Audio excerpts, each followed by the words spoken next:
बरेली के जिन इलाकों में पाइप्ड नेचुरल गैस की लाइन बिछ चुकी है, वहां रहने वाले करीब 1.25 लाख घरों में एलपीजी सप्लाई 3 महीने बाद बंद कर दी जाएगी। जिला प्रशासन ने नोटिस जारी कर उपभोक्ताओं से समय रहते पीएनजी कनेक्शन लेने की अपील की है। नगर निगम क्षेत्र के लगभग 80% हिस्से में पीएनजी नेटवर्क तैयार है, लेकिन अभी तक सिर्फ 50,000 घरों में ही कनेक्शन है।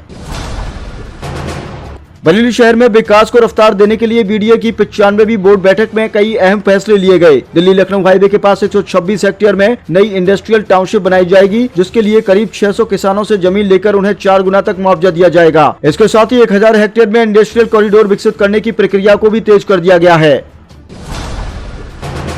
बरेली बदायूं हाईवे पर शुक्रवार को एक बड़ा हादसा होते होते टल गया, जब एक चलती इको सीएनजी कार में अचानक आग लग गई। कार में सवार 11 लोग समय रहते बाहर निकल गए, जिससे उनकी जान बच गई, लेकिन वाहन पूरी तरह जलकर खाक हो गया।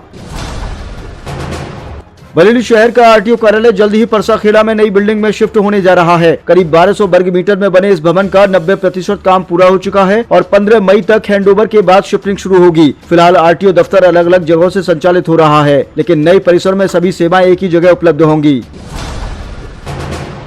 बरेली देहात के मीरगंज थाना क्षेत्र के खमरिया आजमपुर गांव में हुए सनसनीखेज हत्याकांड का पुलिस ने खुलासा कर दिया है। आरोपी बेटे ने ही अपने पिता की हत्या कर शव को पेड़ से लटकाकर आत्महत्या का रूप देने की कोशिश की थी। पुलिस पूछताछ में सामने आया कि जमीन बेचने को लेकर पिता पुत्र के बीच लंबे समय से विवाद चल रहा था।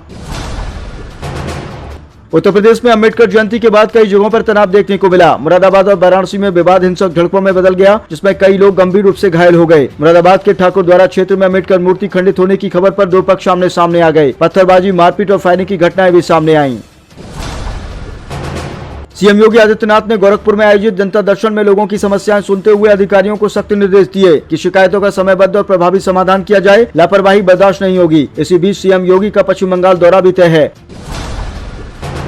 सपा प्रमुख अखिलेश यादव ने महिला आरक्षण, एनआरसी और परिसीमन को लेकर भाजपा पर निशाना साधा। उन्होंने आरोप लगाया कि एसआईआर के बहाने एनआरसी जैसी प्रक्रिया लागू की जा रही है और भविष्य में नए कागज मांगे जा सकते हैं। अखिलेश यादव ने कहा कि सपा महिला आरक्षण के पक्ष में है, लेकिन मनमाने परिसीमन का विरोध करती है। उन्होंने जातीय जनगणना और ओबीसी महिलाओं को आरक्षण में शामिल करने की मांग भी उठाई।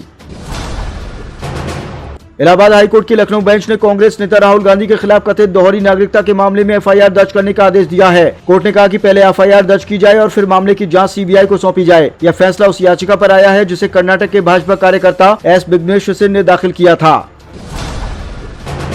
लोकसभा में महिला आरक्षण से जुड़े विधेयक पर चर्चा के दौरान सियासत गर्मा गई, जहां कांग्रेस नेता राहुल गांधी ने सरकार पर तीखा हमला बोलते हुए कहा कि यह असली महिला सशक्तिकरण नहीं बल्कि एक राजनीतिक रणनीति है। उन्होंने आरोप लगाया कि सरकार परिसीमन के जरिए चुनावी नक्शा बदलना चाहती है और ओबीसी समेत अन्य वर्गों के प्रतिनिधित्व को नजरअंदाज कर रही है। वहीं केंद्रीय गृह मंत्री अमित शाह ने पलटवार करते हुए कहा कि इंडी गठबंधन महिला आरक्षण का समर्थन करने की बात कहकर भी अगर मगर कर रहा है, जो साफ तौर पर इस बिल का विरोध है।